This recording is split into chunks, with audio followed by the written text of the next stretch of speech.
I thought it was a 4 because I was so withdrawn. And so unsure and felt kind of helpless. Felt like what people describe 4s as. Plus, it's the 3 thing of that you weren't 3 enough to be a 3. Which is such a 3 thing. So when David described how 6 and 9 can augment 3, in the sense of adding that self-doubt and the dissipation that comes with 9, that helped me pinpoint that I was a 3 and then allowed me to start working on myself as a 3. The big hormone Enneagram.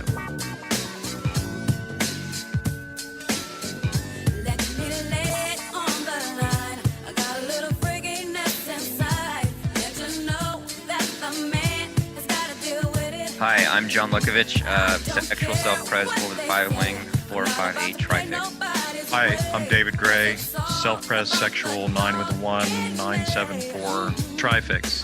What up? It's Emeka. I'm in the 8-wing 7, sexual self-pres with 854 fixes. Hi, I'm Nancy. I am a self-pres social 3, wing 4 with a 369 trifix. If you like our podcast, guys, make sure you go like and subscribe us on the Apple Podcast app. And if you really like us, you should definitely leave us a review. Welcome back to Big Hormone Enneagram. Today we're going to keep going with our TRI-FIX series, but we're going to get into some more nuances with fixes and stems. And we're also going to talk about why the fuck is TRI-FIX and TRI-type useful, and how do you use it for your own inner work and self-understanding. But before we do, I fortunately need to give some plugs. I have lost my employment due to COVID-19 complications. So I'm going full steam ahead I have a book that I've been writing for about 4 years now. It's on the instinctual drives in the Enneagram, and that's what it's going to be called. And I'm going to self-publish it, and I'm going to start some kind of crowdfunding, Kickstarter, Patreon thing, because I don't want to wait forever and for publishers to get back to me. And I'm going to have little offerings in terms of like bonus things like that I'm still working on, and my own website with articles and information about the Enneagram and stuff you probably won't find elsewhere. But the book is about the instincts, and it's the instincts not just in terms of what they are and how they are as type, but in terms of their implications for inner work, how they're connected to the other centers. So I talk about the passions and the virtues. I talk about each type, all 27 type instinct combinations. I talk about essence, personality, and I get really deep into the Gurdjieffian fourth way sensibility and what it means to really spiritually develop. How is spiritual development not just an improvement of getting a better personality, but how do you do the work on personality and the work on being together? So that's what the book is about. And so I don't have any dates or costs or anything yet, but just putting that out there so that if you're interested, start thinking about throwing in some support. So anyway. Buy John's book, everybody, when it comes out. If you listen to the last call that we did a how-to guide on what it's like to have each fix in each center, and we kind of explained each one. And that was more about isolating each fix in each center. If you want to figure out what your TRI-FIX fixes are, the clearest way and the most direct way to do so is to go into each center and figure it out. But there are other ways to do that. And so when I was trying to figure out my own fixes, I had talked to David and he gave me like a whole menu of different ways of looking at it. And so today we're going to look at some of those. So one of the first things that we use at our Enneagrammer or Enneagram universe is the idea of fixes and stems. And that was we're going to define fixes too. Yes. So David, you can tell the people what fixes and stems are. If you can. Really? Well, form words, fixes, David. Yeah, form words. Here we go. Well, fix is short for the word fixation. If you're just talking core types, for example, if somebody's an 8 or a 9 or whatever, they have an 8 fixation, 9 fixation. You've got to fix in each center. And defining what fixation means, it's like a certain kind of tangle, or what would you say, John? So a fix the idea is that our attention is fixated onto certain patterns. And so each Enneagram type represents a certain kind of fixation. Echazo, who came up with the term fixation, was primarily referring to the problem of the mental center to differentiate from the problem of the egoic problem of the heart center, which is the passion. So the fixation, as he understood it, was like, the certain repetitive thoughts or habits of attention that the mental center gets caught in. But in terms of trifix, fixation is a bit more broad, and it means just like where you're fixated in terms of your attention and energy in the particular center. So when we're looking at a fix, when we say a fix, it can either mean your dominant type, but generally speaking, when I was to say like, oh, my 5-fix, means the type in my mental center that shapes my thinking out of 5, 6, or 7. So mine's 5. And then my body fix, right? It's like how we express ego boundaries through the lens of 8, 9, or 1, which are 3 different types that are, about how ego boundaries are maintained. And so I have an 8 fix. So that's like my attention and energy, so to speak, is fixated on the 8 space, and then I'm a core 4. So I don't really say this is my 4 fix, I'm my dominant type, but this is sort of how our language goes. And then stems is any 2 of the fixes within the trifix. They form sub-themes. And one of the things we'll talk about is how they kind of, in some sense, oppose and augment, for example, your core type in certain ways. Yeah, when I talked to you initially, I never heard of stems before. I was considering the combination of whether I had a 3-fix or a 4-fix. And so one of the things that helped was, okay, you're pretty sure you have a 5-fix. So if you look at the combination of 5 and 3 together as a stem versus the combination of 5 and 4 together, you can kind of come up with some ideas of what that would do to a core 8. And so it's a good question. Is like, what happens when you put 5 and 3 together? What qualities intersect between those 2 types? And that's what STEM is trying to describe. And then each of those, any stem is going to ping various of the different triads, such as 5 and 3. If we were looking at that, that's a competency thing. And so, you can look for a strong competency theme if you were to have a 5 and 3, for example. Let's just use Nancy as an example. Look at her fixes and stems, and you can sort of like show people how it works. So Nancy's 3, 6, 9, core 3. So, one way to do it is comparatively, right? If we were trying to find the head fix, just looking at what 3 and 7 together would do, or 3 and 5, again, you've got a certain kind of competency thing with 3 and 5, and with 7, assertiveness, and more overtly optimistic, fun-loving, Which as I am opposed not.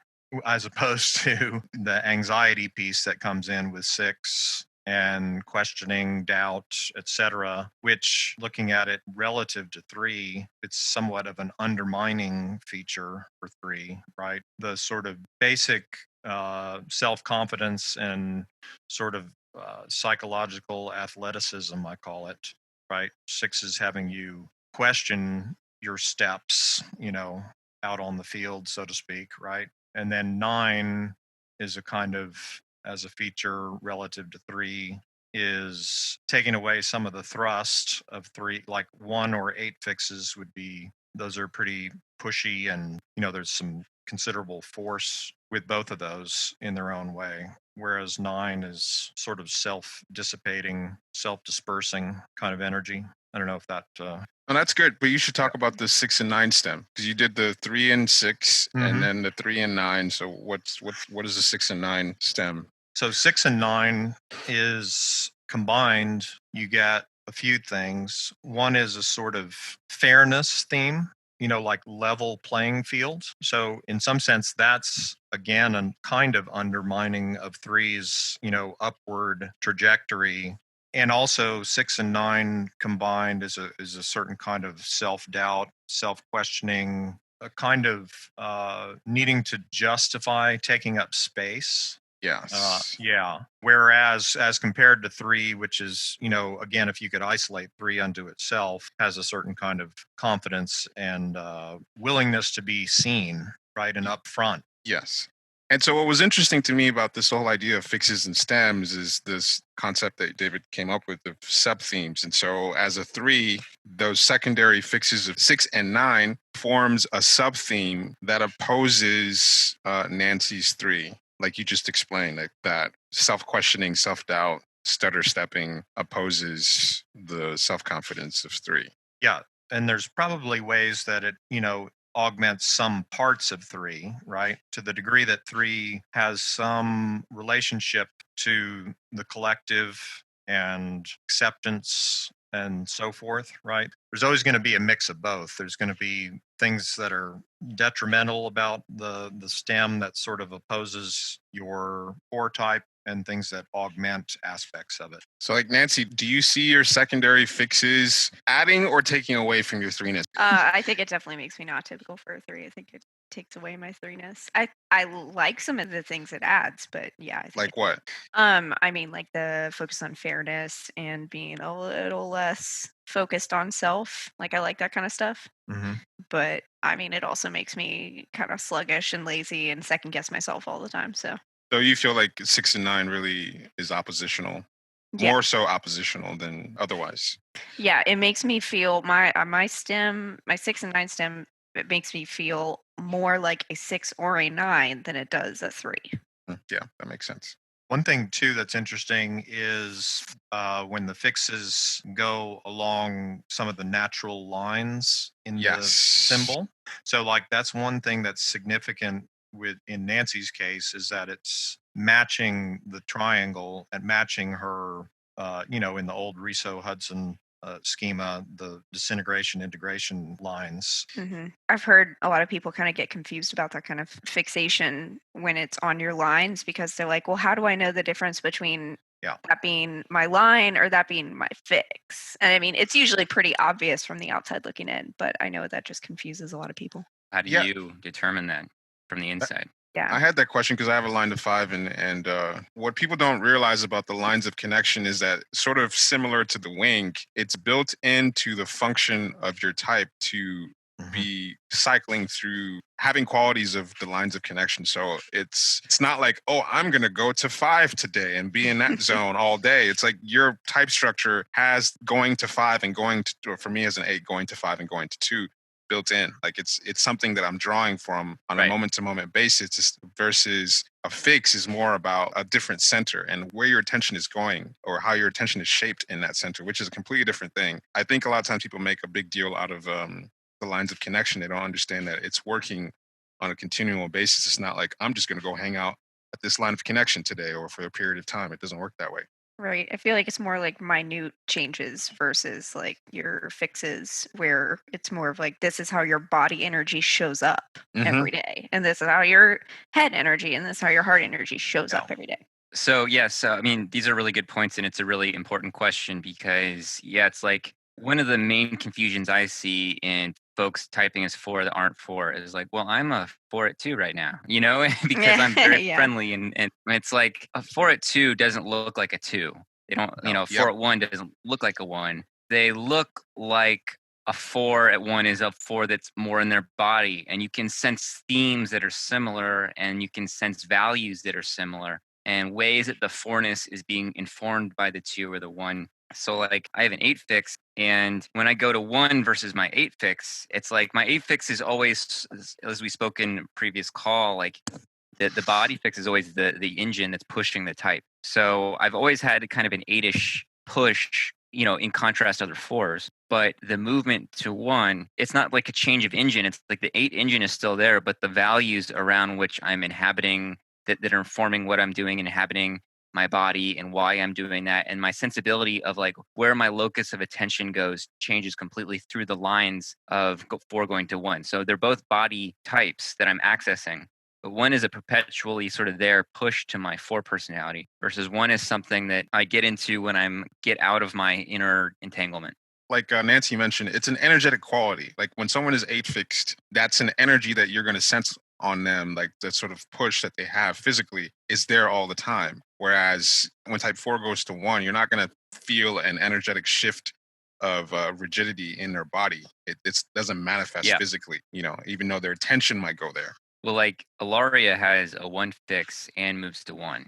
And so, you can feel the quality of like there's always this sort of, in the best sense and the worst sense, this sort of pickiness to her personality with the 1 fix, the 4. But when she moves to 1, there's a certain way of taking action and being principled and disciplined and moving towards a goal that's not normally the home of 4. It's a 4 getting into that healthy one space, or reacting out of frustration in the one space also, but it's a different thing than the way that she's overall holding her energy and body. Yeah, people bring up the lines of connection a lot, and that's something that maybe we should talk about more in another pod. But I don't think people really understand how the lines of connection work and what disintegration and integration means. But it's something that people reference a lot when trying to identify what their type is. John, would you say more about health, disintegration, integration, and where you are in terms of the traditional RESO thing on that?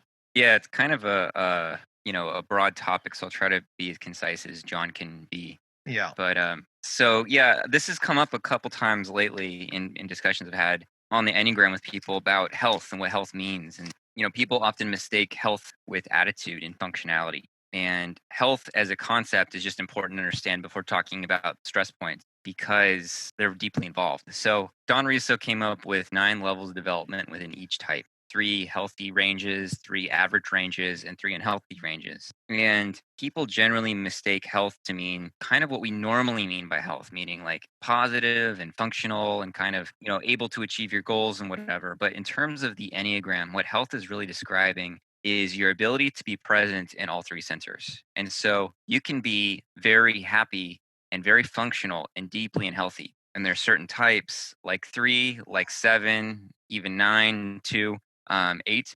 These types, they can look very happy and functional and be deeply and healthy. One thing too, Or real quick, is our sense of what healthy is itself is coming from certain types. I mean, what the collective Yes. thinks is healthy. And so that's why the way you would describe 4 healthy, for example, might not sound healthy, generally speaking.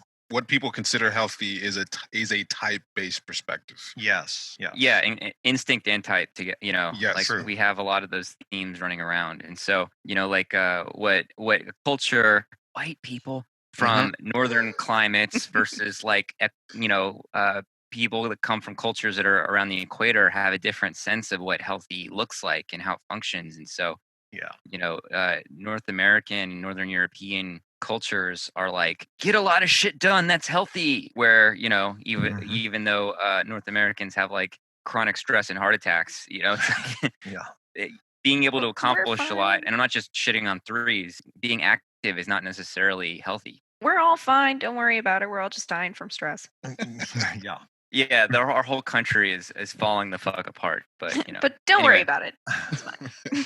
Most people assume that they're fairly healthy, but the reason Risa called the average levels 4, 5, and 6 average is because almost everybody is always there all the time. And in fact, to be genuinely healthy, level 3, 2, or 1 healthy, this doesn't have to do with the Enneagram types and numbers. It's just to distinguish the levels. Yep.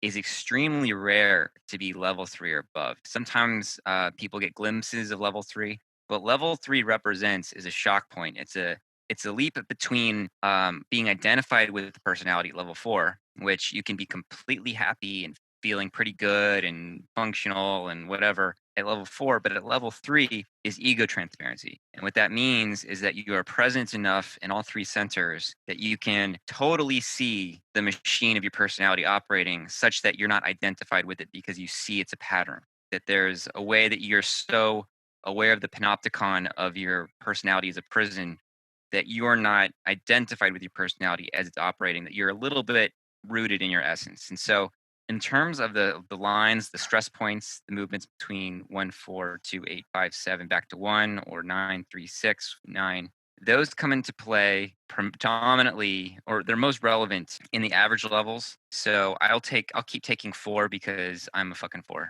as an example. But generally speaking, the way it used to be taught was that as if you're 4, you move to 1 in health and 2 in unhealth. Now, and I think this is more accurate, that you show signs of healthy and unhealthy movements to 1 and unhealthy and healthy movements to 2. And these are how we deal with stress. So when the personality is under stress, and stress can mean a lot of things. It can be, stress is not always bad. We exhibit some qualities from these other types. It's like we're drawing from them. And so when you're responding positively to stress, you move to what was traditionally called the point of integration. When you rise to the occasion with stress in a positive way, you start exhibiting qualities of that line of movement.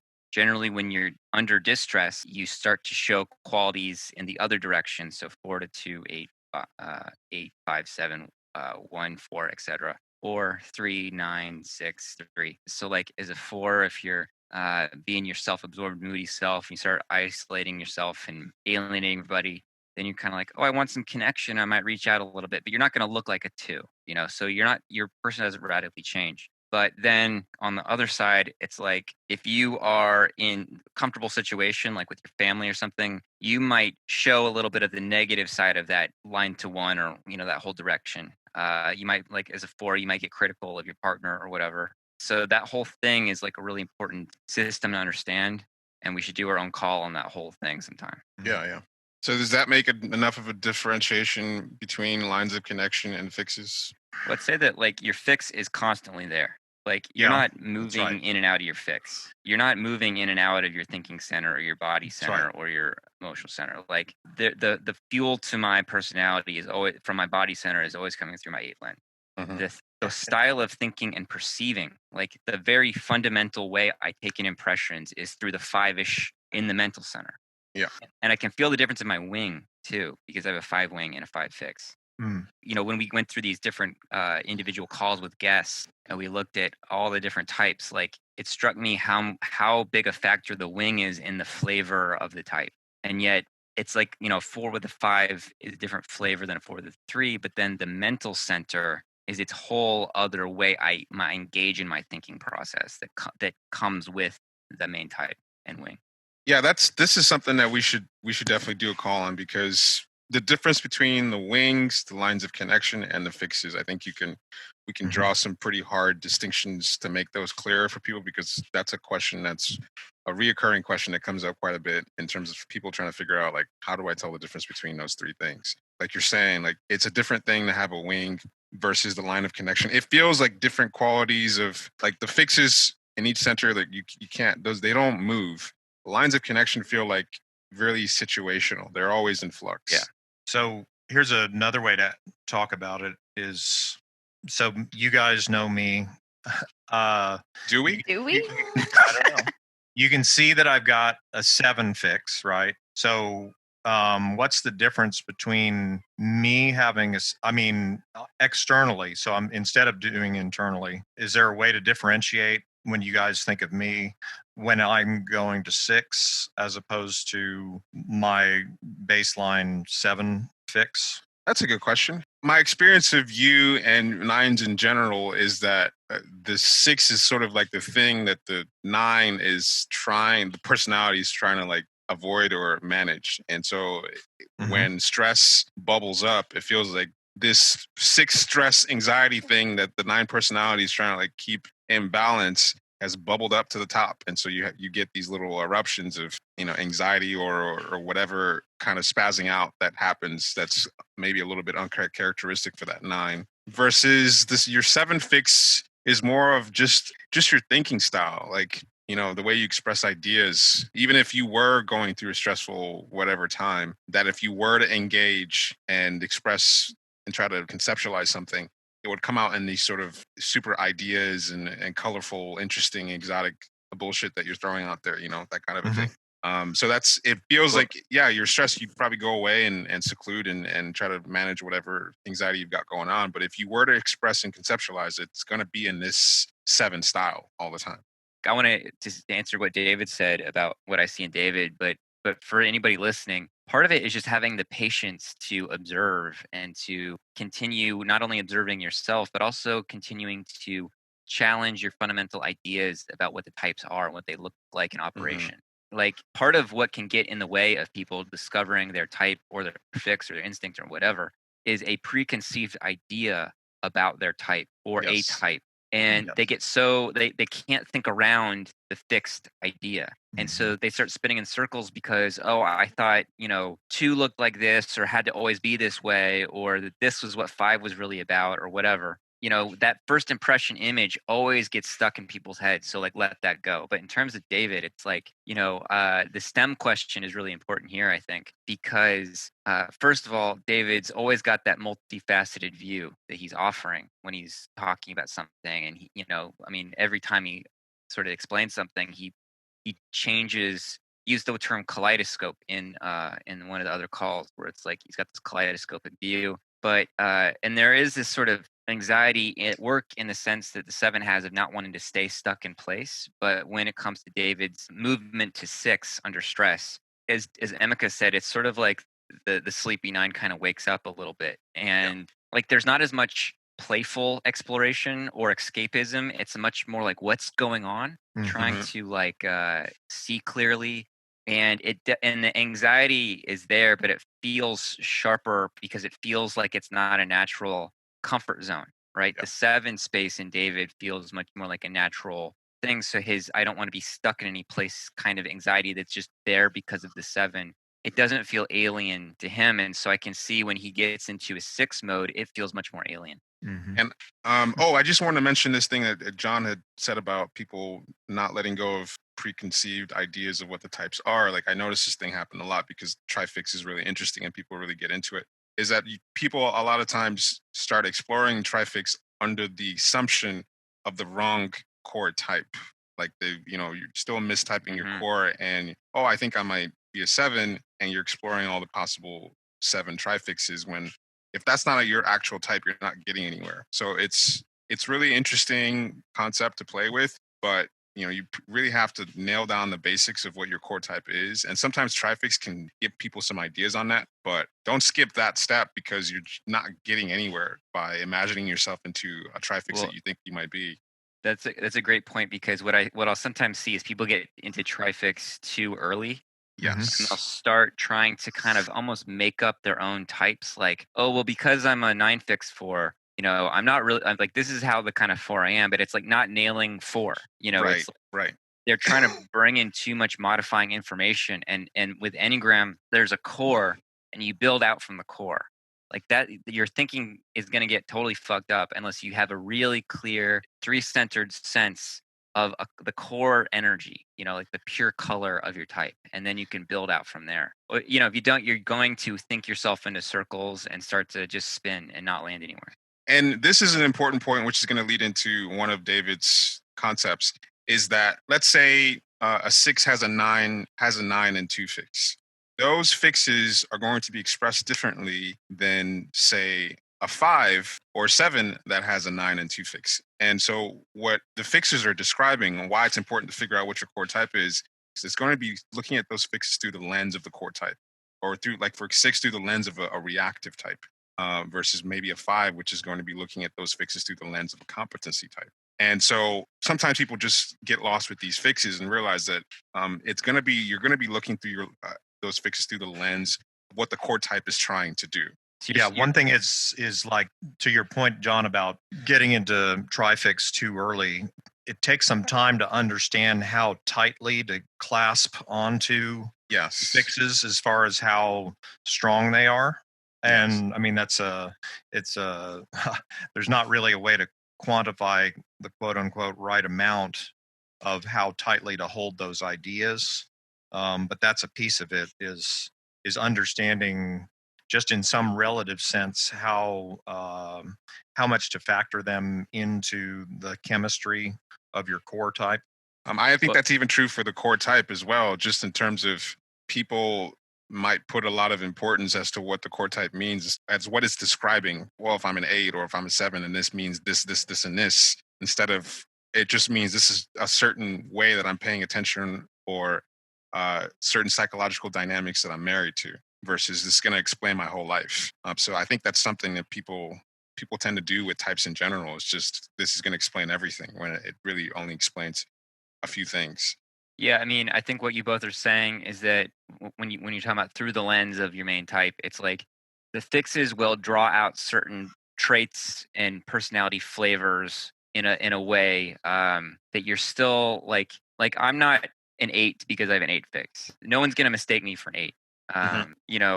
It's just very clear that I'm not a fucking 8, but it's going to highlight my reactivity of the 4-ishness. It's going to highlight my I want to stand out and be different and push away from other people thing. It's going to highlight just a certain kind of being myself and not compromising that for anything. So that's going to be really at the forefront. So it's not like I'm going to be mistaken for an 8, or even a 5, like maybe first impression, but like that's going to bring out more of the withdrawn, introverted, and sort of symbolic thing of the 4 with the 5 wing anyway. We talked about in one of the episodes, all right, you've got reactive types, you've got positive outlook types, you have competency types. And so when you put those two together and you have double rejection for my personality, what does that mean? And how is that going to show up? Part of what's going on with the stems, and part of the reason why it's kind of like an advanced thing is that you kind of have to have a basic understanding of what each of the 9 types are in those triads, like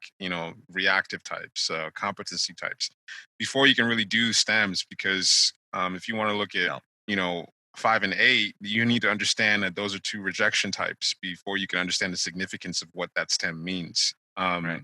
So it's an interesting thing to do, but people are going to have to really get the basics, and before you can start playing with combining, what would a 2 and a 6, what does a 2 add to a 6?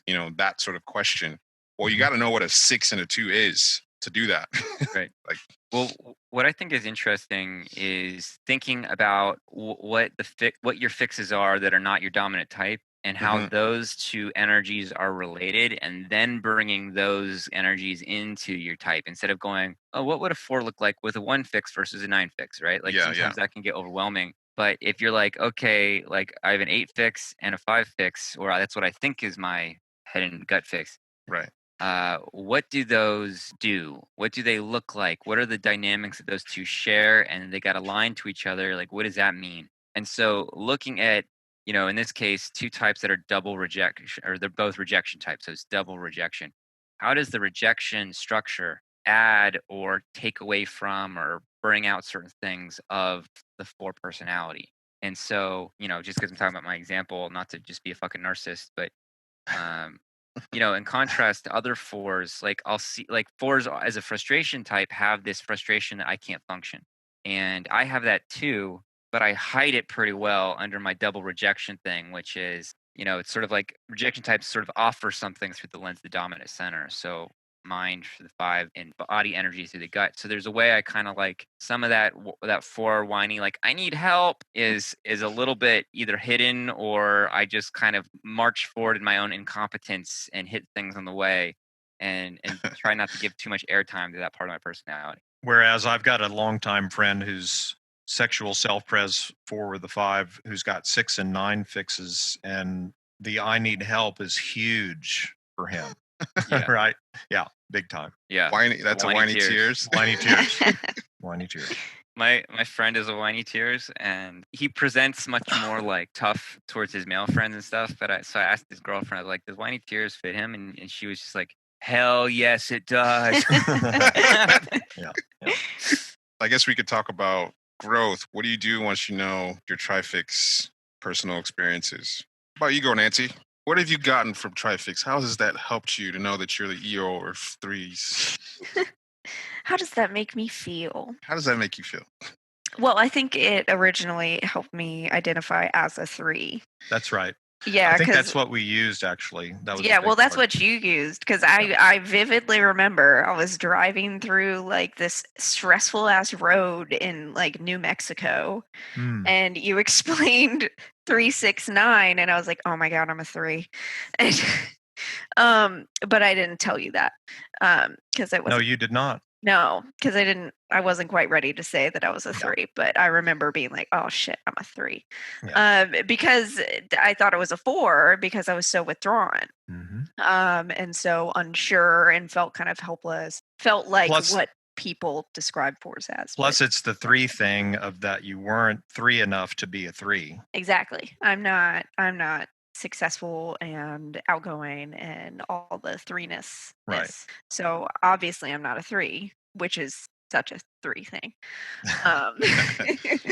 So when David described how 6 and 9 can augment 3 in the sense of adding that self-doubt and the kind of exhaustion and dissipation that comes with 9, that helped me pinpoint that I was a 3, and then allowed me to start working on myself as a 3. That's a really cool story, because it shows how useful TRI-FIX can be in explaining the sort of not wild, but that's a pretty major difference from what people expect from what threes normally are. Mm-hmm. So it can really explain how you might mistype yourself as some other type and think I can't be a 3 because I'm so, unsure and self-questioning and all that kind of shit. Yeah, it was definitely super helpful in that sense. And it's just been really helpful to know that sometimes my self-doubt is just not real. like I have self-doubt, but it's not rooted in anything. Just to know, like, okay, that's my 6. Like, good. And that brings up one thing too, is that certain trifixes can make people that are certain types think they are certain other types. And like an example of what I mean is I've seen it happen probably at least 3 or more times that a person who's a 6, who's 614, they'll think they're 4s, and there's a reason that is a more 4-ish looking 6, because it's got the 4 and 1, it's got the frustration, it's the nitpicky judgmentalism that's somewhat elitist, and all of that kind of stuff. So one of the things Right. for listeners is that you can be any type. You know what I'm saying? It's like people will go, "Oh, I can't be that type because I feel this way or I experience myself this way." And it's like, you can be any type. So don't just take one trait of yours and say, "Oh, well, this excludes me from being that type." Like, try that fucking type on, and Yeah. you won't know your own. Like, even if you're correct about your type, you won't know your own type really what it is unless you're able to kind of inhabit what the other types are like and see what other fucking planets every other type is. So, like, you only have your own eyes and brain to observe yourself with, which is going to be, it's like you don't have another kind of equipment to try on. And so you're going to be like, as Nancy was saying, she's like, "Oh, couldn't be a 3 because I'm not 3 enough." And like, we know Nancy is very 3. So it's like, it's these ways, these biases can prevent you from seeing yourself clearly. Mm-hmm. And there's just a lot of misinformation about what it feels like to be each type. Totally. Yeah. Just simple as that. I guess I'm still sort of discovering what Trifix is doing for me, but I realized recently that the sort of perspective that my Trifix is always looking for is the assumption that there's always some kind of really complex thing that's behind the thing that is terrible. And so if anything is presented and I don't see that, then I have to break that thing down to find it. And so what I found out that what I've noticed over the years that the way this is affects my relationships, or sexual type romantic relationships, is that let's say something is wholesome and seems good, then I have to ruin it. I have to ruin it because this seems like the homeostasis that I'm looking for is where there's a really terrible thing that's underneath this thing. Or if I discover that there's a terrible thing underneath a situation, all of a sudden I'm comfortable with that situation and I want to dig deeper and see how terrible it's going to get.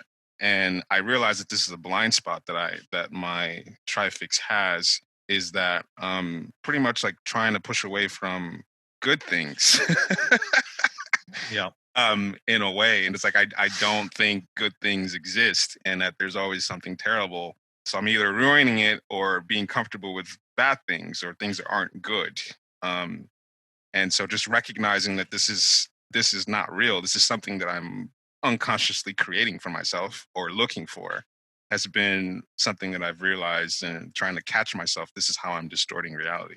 Yeah, for me, 974, one thing about it is it's one phrase I use is triple creative. And creative is, I don't mean it in necessarily any good way, right? It's oh, we know. It's bringing creativity to everything, to too many situations, right? Yeah. Right. Yeah. So it's like I have to elaborate or make interesting, colorful, artistic, aesthetic kind of every single thing. It's sort of magical thinking, right? So it's kind of magically creative, right? I also think it can be creative in the amount of ways things can be bad. Yes. It's like massive doomsday plans. Yeah. Yeah, well, with self-pres and with the 4 fix, and then with 9 and 7, I'm kind of having fun with how bad it could all be. Yeah. Always uplifting to talk to you, David. don't take this personally. This is just a funny thing I observed. But like David's tri-type trifix it's like, so 4 is very individualistic and 7 is very selfish in a lot of ways, and me Yep. first, and then 9 is sort of like doesn't always own their selfishness, like they often think they're not. So there's this little bit of like putting stuff on people and but kind of being like, but I'm so charming and fun and interesting that doesn't bother you. Yeah. Yeah, So that's like, pretty what do I accurate. put on people? Like, what do you mean? Yo, dick. Uh, Sorry. His Sorry. dick. It was just too perfect. I couldn't put it away. Anyway, Why go ahead. not? That's stay on the I episode. thought everyone would like it. I mean, I do. you've never done anything like big or anything like that, like No. nothing really annoying or big or anything, but you No. do, like even like if there's a chat and you'll make like a sexual joke or something like that, and it's like, haha, it's like there's this sort of like everything is a little bit playful and fun and magical in a certain way, Yeah. Yeah. Yeah. Definitely the Whereas- most self-indulgent 9 possible with 7 Yeah. and 4. Yeah. Definitely the most Yeah. self-indulgent. And it's kind of sprightly tricksterish. Like, I'm going to jump out of this if anybody tries to pin me down into something. Right. Yes. That's a big one there. I think for me, like, so with trifix, it's been seeing those triadic combinations like that we keep mentioning and mentioned in a previous call of like rejection and attachment and frustration and reactive and positive outlook and super ego and aggressive and all those kind of things. When you put them together, you see what you're missing and what you are overdoing. And so for me, like, even just so we're gonna probably our next call or whatever, we're gonna have a friend of mine on she's a 6 and has done amazing work with the object relational structures and really great insights. And her insights into attachment have been blowing my mind because I don't have any attachment types in my type structure. One of the things I noticed, like, so my wife is Italian, and Italians have a very social culture, and they're very adaptive to each other, and they like to spend hours eating together and talking and stuff like this. And like, I am such like a sore thumb in that culture, like, just without meaning to be, like, even if I'm trying to get along and stuff, there's just a reflexive individualism that I've got and a separating myself. I see more and more how like on very subtle levels where I'm not compromising or I'm not going along with something or I'm resisting something for some weird sense of separation and keeping myself to myself, how not generous I am with myself, and how I kind of also have this thing where it's sort of a secretive thing where I don't let anybody really in. Like, I don't really let them close, and it's all based on, like, I have people I really love, and then I would say I'm close with, but there's a certain level of myself I just don't ever reveal ever. And I attribute a lot of that to my type's just sense of separateness and just this. I think everybody feels this to a certain extent, but I'm seeing how I reinforce it all the time. Like, I'm doing it to myself all the time. And so it's helped me, like in an argument or something, to bring in some positive outlook or to learn how to relate to other people who, like, my mom is a triple super ego type, so 2, 1, 6. And so, like, adopting her point of view is so unnatural for me. Yet learning these distinctions, how even my energy would read to her triple superego type, has helped me learn how to, as Gurdjieff would say, like, play a role, like, to outwardly consider, to be able to stay intact inside, but outwardly adapt to other people in a way that's compassionate and yeah, just help me see, like, my tri-type feeds into this story that the 4 is already playing really hard about separation and individualism on levels I wasn't even aware of. Yeah, that's really good insight. Having a best friend who is a Bermuda 639, so seeing like his reactions to some of the things that I express is a good mirror for how harsh I can be or how much I just refuse to, I don't know, affirm people. Just like a normal day-to-day, or like just a regular, why did you just say no to that? Like, you like maybe from his point of view is like you can just sort of massage that situation to be less harsh. And so just recognizing how that looks and feels to other types, like to an attachment type, it kind of helps me like, okay, maybe I don't need to do it that harshly.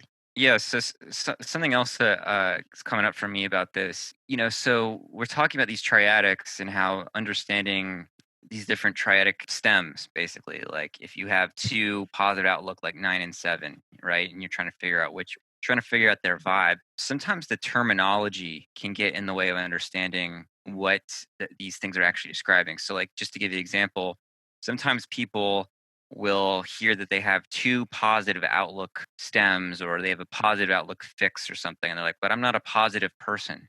Hmm. And part of the path of trying to understand trifix and stems and these triads themselves is that the words are, all words in the Enneagram are really inadequate. And it's not anybody's fault except the word's fault. And so getting beyond, like, what does a positive outlook type do? And it's not that they feel good all the time or need to make everybody else feel better. Like, I asked some 9s a couple of days ago about their sense of what it meant to be positive outlook, because a lot of 9s are pretty miserable and negative. Yes. But there's a habitual way they take a certain edge off of difficult material, or even if they're like suffering or, reading an article or hearing a story about some kind of suffering that makes them suffer, they'll still carry a kind of hopefulness that'll resolve. And that has the effect of, in a sense, dulling things, but also in a sense, it's a form of denial. And Yes. 7, 9, and 2 have different little subtle forms of denial to kind of take the edges off. And so it doesn't mean that they suffer less. It doesn't mean that their feelings are not as intense or anything like that. But there is a kind of taking a certain edge off to, keep whatever status quo going. But Yeah. that term, positive outlook, can throw people off. Mhm. All Yeah. of them really. Just To be a it's competency type, like, what does that mean? It doesn't mean that you're just competent all the time. Like 5s, as we all know, can be deeply incompetent a yeah. lot. But it's like, there's an orientation towards figuring out what the rules are, so to speak, and either abiding by them or throwing them out. But you like want to know what the system is. And it goes to show just how deep the Enneagram is, that when you try to define something, that it's much more nuanced and subtle than the name can capture. That you can't capture what a positive type is by just saying positive type, because you have to really unpack exactly what that means. So I think that's a step or something that people have to go through in studying the Enneagram and learning about it, is realizing that what the name is describing isn't what you think it's describing. And you have to sort of get to that point with all the 9 types before you can really see what trifix is, because that's even more subtle. It's not Right. it's even more subtle than the core type. So to recognize, like, these are what these types are describing, and it's much more subtle and nuanced than one word could describe, or even, the current descriptions are generally not as nuanced and subtle enough to really convey what each type is up to. Also, getting away from flattering yourself. 8 is a type that people kind of idealize or they shit on, as bullies, but mostly idealize or project ego ideals of like completely strong and completely competent and completely under control onto 8. And it's like part of the obstacle of impartial self-observation is either flattering yourself or trying to shit on yourself, and just try to see what you're up to and what you're up against. Emeka and I's trifix combination is the most fucking stupidly idealized on the internet. There was, Emeka, you sent me something about trifix descriptions that you found on some website somewhere. Oh yeah, the one where they were basically jerking off to 458. Yeah, like, because I searched for a specific trifix that I was looking for. It was not 458, and they mentioned it like once, and then like, because I did the find thing on the webpage, Yeah. and 458 was mentioned 27 times, Oh my god. and it's like they probably never met one. But Right. other than that, it's like in terms of not self-flattery, like with the positive outlook that I was just talking about, where you're sort of taking the edge off. Like, our trifix is additionally putting the edge on for some reason. Yes. And it's not like in this broody cool way. Like, it's just like we're make it terrible. Like, make it awful. I can't accept a good, wholesome. This is something that bothers me, because I realize that I could end up in a good, healthy or whatever relationship, and I'm there's going to be a compulsion in me to want to fuck it up. You know, Or- just make it terrible because I don't. That's not the reality that I don't- bought into. You don't know? trust good. I don't trust good. No, and like I mean, part of it is people my relationships suffer because I don't say positive things to people. Mhm. You know, I don't say positive things to people I Mhm. care about, or they hardly know I think about them or anything. You know, and Right. because I'm like, well, like you know, I'm cynical about the whole thing. Yeah. Anyway, You're not don't cool. flatter yourself. There's nothing cool about psychological Anything. dynamics. Like, I mean, I remember like the first time, 458 people are just gassing this shit up so much online. I'm waiting for these creative abilities that are going to show up now that I'm a 854. They never showed up. Well, So, I mean, like that's a great point. Is like don't idealize things because like think about it, listeners. Who in your life do you like really think is as wonderful as you could imagine somebody to be? You know what I mean? Like nobody lives up to an ideal. Everybody is kind of horrible and kind of just like doing their best, and they take a shit every morning, and they like you know eat, and their artwork is like pretty cool, but it's not that great, and like you know they're having sexual problems and like whatever. It's like they're aging. Everything's you know. There's like no idealized figure. Like Mhm. that's what fiction is for, and that's what it's useful. Is like you can project the ideal onto some character, but like don't idealize yourself and don't idealize anybody else or any other type. Like it's not going to change your fucking life to meet some type that you think is like cool or wish you were or something like that. Exactly.